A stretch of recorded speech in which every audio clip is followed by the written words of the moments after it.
शास्त्रों में लिखा है, अभी हम लोग प्रयाग जाएंगे, तीर्थराज प्रयाग, महाकुंभ पर्व है। उस महाकुंभ पर्व के समय लघु भारत नहीं, एक प्रकार से लघु विश्व वहां उपस्थित होने वाला है। कम से कम 40-50 करोड़ लोग वहां जाकर स्नान दर्शन लाभ प्राप्त करेंगे।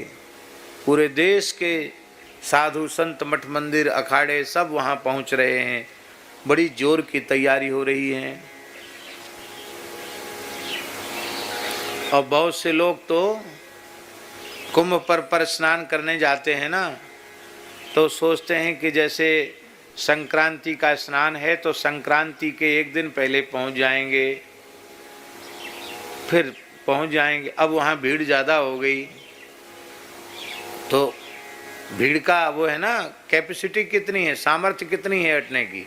तो हमारे सामने ऐसी घटनाएं भी घटी हैं कि ज़्यादा भीड़ हो गई तो जो लोग स्टेशन में पहुंच गए जंक्शन पर, उनको पुलिस ने वहीं घेर लिया। वहीं जंक्शन पर ही कहा यहीं खाओ पियो, यहीं रहो।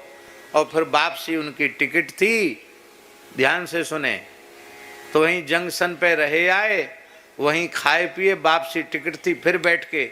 और स्पेशल ट्रेनें चल जाती हैं, बैठो बैठो, जाओ जाओ, भीड़ कम करना है, चले चले। ऐसा भी होता कि गए और वहां तक गए और नहाए भी नहीं, दर्शन भी नहीं किए। और बहुत से लोग ऐसे होते जो जाते हैं, अब उनको इतने किलोमीटर दूर तो पार्किंग बनाई है टैक्सियों की, बीच में कुछ वाहन मिलना नहीं है, पैदल पैदल आदमी कितना चलेगा। अरे भैया हम तो कहीं नहीं जाएंगे, हो गया हमारा कुंभ। हम ये बात इसलिए कह रहे हैं कि एक तो इसलिए कह रहे हैं कि मुख्य तिथि पर जाओ तो उसके 2 दिन पहले पहुंच जाओ।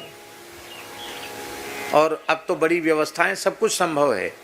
लेकिन हम जो बात कह रहे हैं, मान लो आप व्यवस्था पूर्वक पहुंच भी जाओ, तो जाने का समय, आने का समय, कुछ न कुछ रहने का, तो 2-3-4 दिन का समय तो आपका लगेगा कि नहीं लगेगा।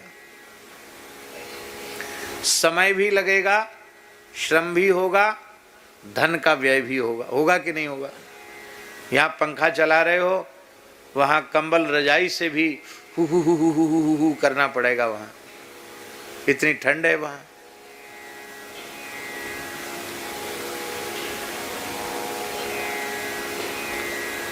इतना सब कष्ट सहोगे और त्रिवेणी में स्नान करोगे तब पुण्य प्राप्त होगा।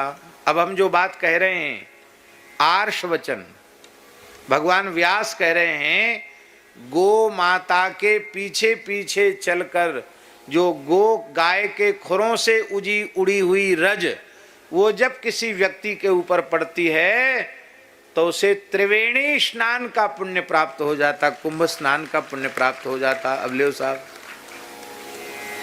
12 साल में एक बार कुंभ आएगा और गैया चराओ, गैया के खुर की रज ऊपर पड़ जाए तो कुंभ स्नान हो गया, तीर्थराज प्रयाग का स्नान हो गया।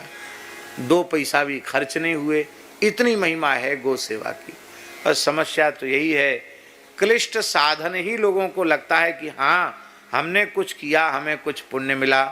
सरल साधन करने पर लोग, अरे कुछ नहीं, राम राम करने में क्या। अरे भैया, एक राम नाम के पुण्य की बराबरी सभी वैदिक कर्म एक साथ हजारों बार किए जाएं, उनसे जन्य जो पुण्य होगा वह पुण्य, और एक बार श्री राम नाम के उच्चारण का पुण्य, उस पुण्य के 16वें अंश की बराबरी कोई सत्कर्म नहीं कर सकता।